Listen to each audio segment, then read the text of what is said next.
नमस्कार। आइए question number first. Question number first क्या है? सर्वांशम त्रिभुजों के क्षेत्रफल क्या होते हैं? ठीक है, तो आप लोगों ने सर्वांशम वर्ड नाम जरूर सुना होगा। ठीक है, तो सर्वांशम का मतलब क्या होता है?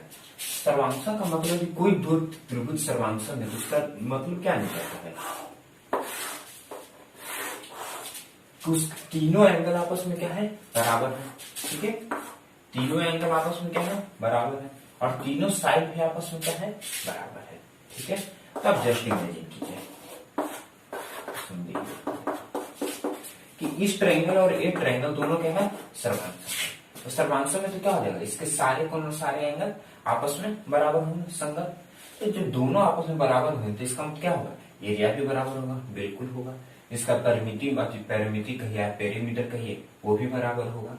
और इसमें शीर्ष लंब होगी, वो भी बराबर होगा। तो सारे चीज जो सर्वांशम त्रिभुज के सारे चीज आपस में क्या होते हैं? बराबर होते हैं। ठीक है, तो फर्स्ट का क्या हो जाएगा? ये बराबर।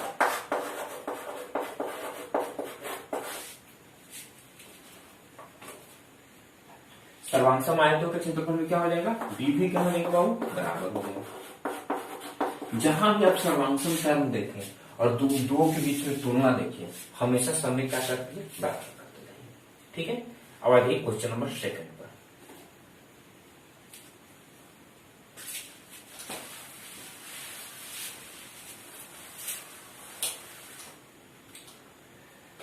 क्वेश्चन नंबर सेकंड क्या कर रहा है कि चतुर्भुज एबीसीडी के विकर्ण, वो एक क्वाड्रिलेटरल है, यानी एक चतुर्भुज है। नाम दे देते हैं A B C D. ABCD के विकर्ण एसी और बीडी, ठीक है, एसी और बीडी परस्पर चतुर्भुज के भीतर काटते हैं। ठीक है, कोई बिंदु पर कट किया तो बताइए कि एरिया ऑफ त्रिभुज एबीसीडी, एरिया ऑफ त्रिभुज एबीसीडी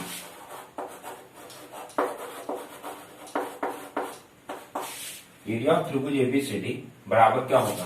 एरिया ऑफ त्रिभुज एबीसी। चलिए, तो आपको क्या पूछ रहा है? चतुर्भुज एबीसीडी का एरिया क्या हो जाएगा बाबू? ठीक है, तो विकर्ण क्या करता है? विकर्ण जो है ये दो साइड में बांट दिया है ना। इसे भी हम किसको लेकर चलते हैं? बीडी को लेकर चलते हैं सबसे पहले। ठीक है, तो बीडी क्या दिया? एक साइड इधर, एक साइड इधर, दोनों को ऐड कर देंगे तो क्या बनेगा? दोनों ट्रायंगल को हम ऐड कर देंगे तो क्वाड्रिलेटरल बन जाएगा, बिल्कुल बन जाएगा। ठीक है, तो यहाँ पर इस क्वेश्चन ने क्या कहा है कि एबीसीडी में एरिया ऑफ त्रिभुज एबीसी, एबीसी कहाँ है? ध्यान से देखिए, ए बी सी, इसका मतलब क्या है? बीडी विकर्ण ले लिया है। यहाँ पर क्या है? बीडी विकर्ण ट्रायंगल को दो भागों में, बराबर नहीं, दो भागों में बांट दे रहा है। ठीक है, तो क्या हो जाएगा? एससी विकर्ण इसे कौन भाग, ये इससे और इसमें न बांट रहा है, तो ये क्या होगा? एरिया ऑफ त्रिभुज एबीसी ना। अगला क्या हो जाएगा? एरिया ऑफ त्रिभुज एसीडी।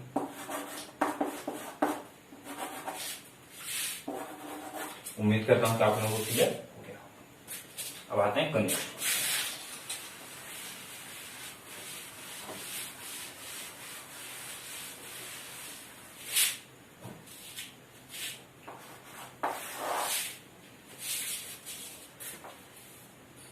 क्वेश्चन नंबर थर्ड क्या कह रहा हूं? एक ही आधारता और एक ही समांतर रेखाओं के मध्य बने त्रिभुजों के क्षेत्रफल क्या होते हैं? बराबर। इस थ्योरम को ये याद रखो। इसी पर आकर जितने भी क्वेश्चन है सब सिर्फ इसी पर है।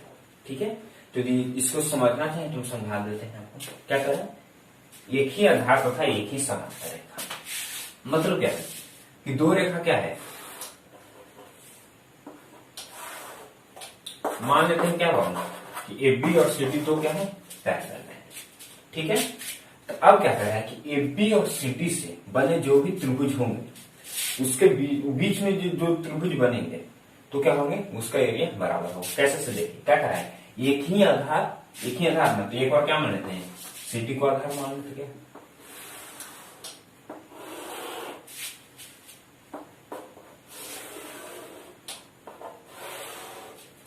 तब ध्यान से देखिए, ट्रायंगल ए सी डी और ट्रायंगल बी सी डी, इसे हम हटा देते हैं। हटा देगा इसका रंग। Triangle A C D, triangle A C D, और क्या हो जाएगा ट्रायंगल बी सी डी, दोनों का एरिया क्या हो जाएगा बराबर हो जाएगा। कैसे, तो ध्यान से देखते हैं। एक ही पैरेलल, ए पैरेलल लाइन और ए पैरेलल लाइन के बीच में बन रहा है ए सी डी, ठीक है। और क्या है, इसमें भी क्या है, इसी पैरेलल लाइन के बीच में बन रहा है, और दोनों का बेस भी क्या है सी है ना। एसीडी के भी, ट्रायंगल एसीडी का भी बेस क्या है सीडी है, और ट्रायंगल बीसीडी का बेस क्या है सीडी है, ठीक है। तो आई होप आपको क्लियर हो गया कि एक ही आधार और एक ही समांतर रेखाओं के बीच बने त्रिभुज के क्षेत्रफल क्या होते हैं, समान होते हैं, कैसे होते हैं।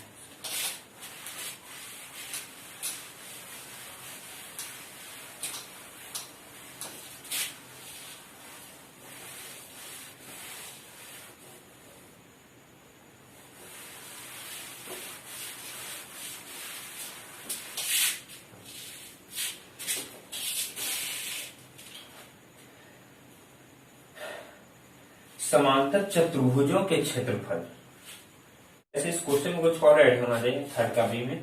यदि कुछ ऐड नहीं होगा तो क्या हो जाएगा, सिंपल इसका समान या बराबर हो जाएगा। समांतर चतुर्भुजों के क्षेत्रफल क्या होते हैं, बराबर होते हैं, ठीक है। अब आ जाते हैं क्वेश्चन नंबर 4 पर। क्वेश्चन नंबर 4 क्या करें, किसी त्रिभुज का क्षेत्रफल उसकी एक भुजा और शीर्षलंब के, क्या करेंगे, त्रिभुज का क्षेत्रफल कैसे निकलता है बाबू।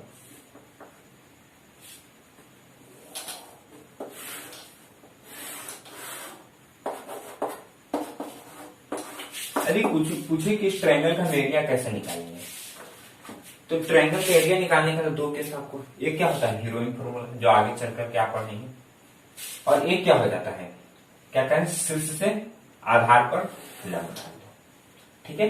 शीर्ष से क्या करें, आधार पर लंब डाल दो, और वही क्या हो जाता है 1/2 गुने आधार गुने शीर्ष, ठीक है। तो यहां पर यदि हम निकालना चाहते क्या हो जाएगा 1/2 गुने, इसे हम एडी ले लेते हैं, एडी गुना, ठीक है। तो ये कोई जरूरी नहीं कि सिर्फ ए से ही 20 शीर्ष पर लंब डालेगा, यदि हम चाहें तो 20 से भी इस पर लंब डाल सकते हैं, 20 को शीर्ष मान करके तो 80 पर लंब डालेंगे, तब क्या हो जाएगा, 20 से भी हम नाम देते क्या हो जाएगा। और फिर से हम त्रिभुज ट्रायंगल का निकालना चाहें तो क्या हो जाएगा, हाफ बीएम गुना इस, यदि सी को शीर्ष मानकर करते हैं तब क्या हो जाएगा, हाफ ए बी गुना सी एन, ठीक है।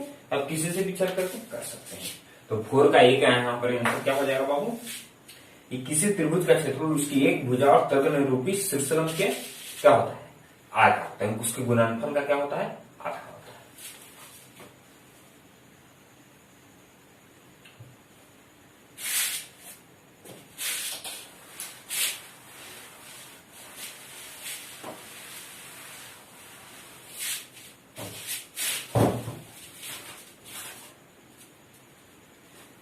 फोर का बी क्या कर रहा है, किसी समचतुर्भुज का क्षेत्रफल उसके विकर्णों की लंबाई के गुणनफल का क्या होता है, वो बराबर होता है, ठीक है। तो याद की समचतुर्भुज का क्षेत्रफल क्या होता है, विकर्णों के गुणनफल, हाफ गुना विकर्णों का गुणनफल, ठीक है। अच्छा इस 4 का बी न है, तो 4 का बी क्या है, तो विकर्णों के गुणनफल के आधा के बराबर, आधा के बराबर, यानी समचतुर्भुज का क्षेत्रफल क्या होता है 1/2 गुने विकर्णों का, ठीक है। अब सी पर आएगा, सी भी डायरेक्ट फॉर्मूला है, किसी समांतर चतुर्भुज का क्षेत्रफल क्या होता है, उसकी एक भुजा तथा तदनुरूपी शीर्षलंब का, जिसमें हाफ नहीं होता, क्या होता है सीधे उसका गुणनफल, जो भुजा लिए हैं और क्या हो जाएगा, और शीर्षलंब के मल्टीप्लाई कर देंगे तो वही क्या हो जाएगा समांतर चतुर्भुज का क्षेत्रफल हो जाएगा। अब आ जाइए 5 पर।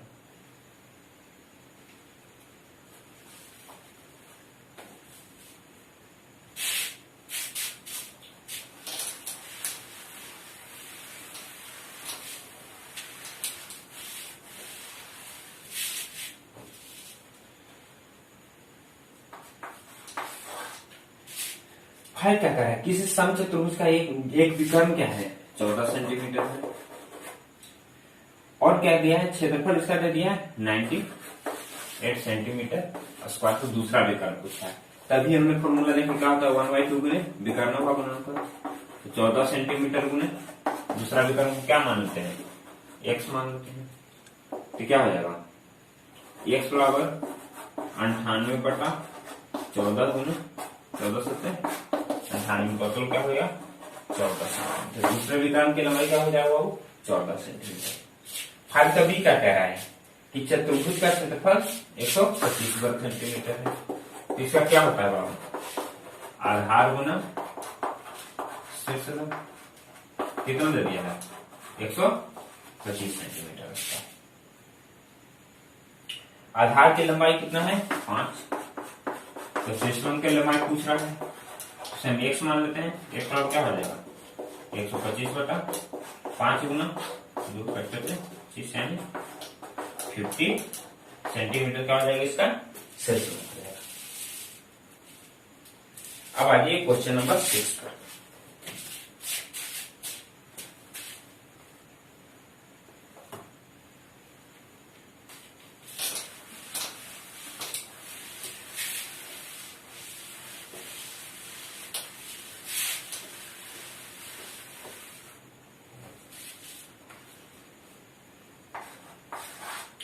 क्वेश्चन नंबर 6 क्या कह रहा है बाबू कि यदि किसी त्रिभुज के आधार को 2 गुना करते हैं, ऊंचाई को आधा कर दिया जाए, तो दोनों के क्षेत्रफल का अनुपात क्या होगा। थोड़ा सा इसमें ध्यान लगाना है, ठीक है।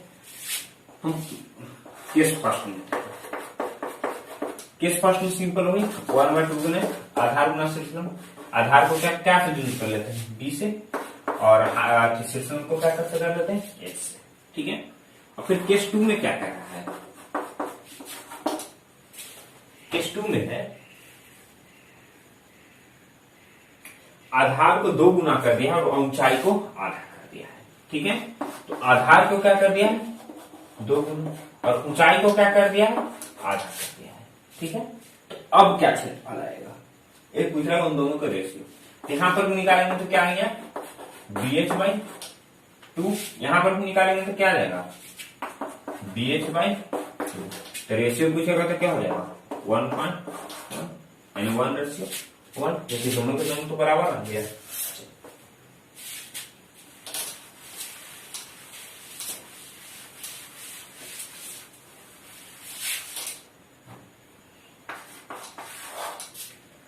क्वेश्चन नंबर 7, एक ही आधार पर एक त्रिभुज और एक आयतन एक ही आधार पर, मान लीजिए आधार क्या है BC है, तो एक ही आधार पर क्या किया गया है एक त्रिभुज अंकित किया गया है, और उसी आधार पर क्या अंकित किया है एक आयत अंकित किया गया है। एक आयत भी बना देते हैं।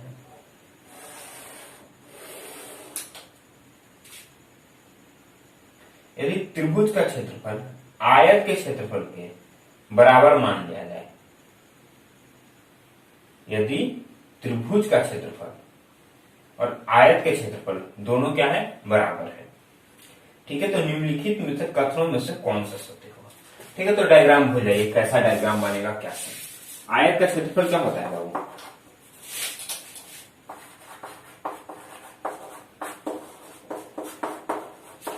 आयत का क्षेत्रफल क्या होता है लंबाई गुना चौड़ाई, और त्रिभुज का क्षेत्रफल क्या होता है 1/2 गुना आधार गुना शीर्ष।